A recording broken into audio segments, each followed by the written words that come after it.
You've got terrible handwriting. I haven't handwritten anything since I was at school. But it was the only secure way I could think of reaching you.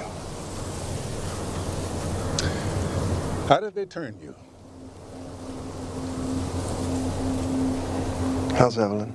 She can't see it for what it is. But you can. Welcome back, everyone. A scene from Transcendence. It is Adams and Archibald at the movies. We have Dave Adams and Len Archibald with us today. Len, let's start out. Let's say you're giving a book report on this. What would be the synopsis of this movie? Well, Transcendence is a sci-fi yarn that talks about the perils of artificial intelligence in our world and what humans would be threatened by if computers went sentient and transcended. Yeah. Johnny Depp and Rebecca Hall, I guess, are the main focuses. There's husband and wife. Johnny Depp plays a scientist that dies, and his mind is uploaded into this computer, and the world now must deal with his, I guess, expansion of power. Yeah, it's interesting. I mentioned Johnny Depp before we came on, but you said you really don't see him too much, do you? No, he is the lead actor. He's the star of the film, but he really, well, not to give away the plot, but he's dead within the first half hour. Yeah. So you're not giving away and anyway. while he doesn't disappear from the screen, he's uploaded, and we see him in various transformations on the computer monitors, I suppose. If you saw the trailer, you know that he gets shot. I'm not sure about trailers these days that give away so much. Too much, plot. yeah. This is a serious-minded film, but it's flawed in, I think, serious ways.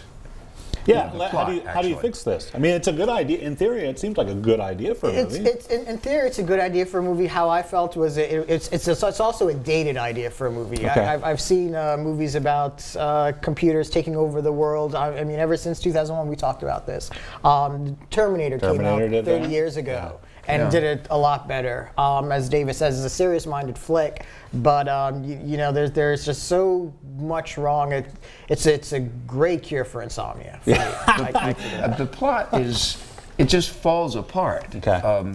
I don't know what the reason for that is. Perhaps someone in the front office said we need a happy ending. But the ending, the last half hour, you can't make any sense out of what's going on. Yeah. It is just a mess. I'm sensing from your final words in this, though, that the ending tries to go like traditional endings, like this is how a movie should end and everything. Does it do too much of that? Should they have been a little more creative at the end? Well, as I say, I don't know the backstory to explain that, but it just makes no sense.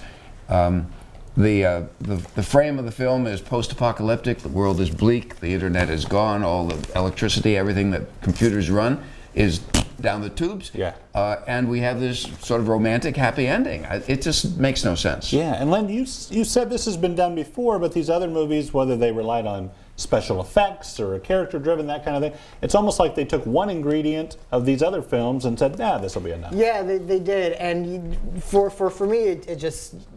If I was going to go with one word, they didn't do it well, and at the same time it was just boring. Yeah. They treated it so serious that it just takes the viewer out. There's a line in the movie that just made me laugh out loud, where a particular character says something along the lines of, "If I'm not connected, I will die." Wow. And it just sounded like so dramatic. It sounded like a serious-minded 15-year-old that doesn't have their iPod. Right. That's good. All right, let's get your final words. Final words, and here they come. There they are. Serious-minded sci-fi, Transcendence fails to click.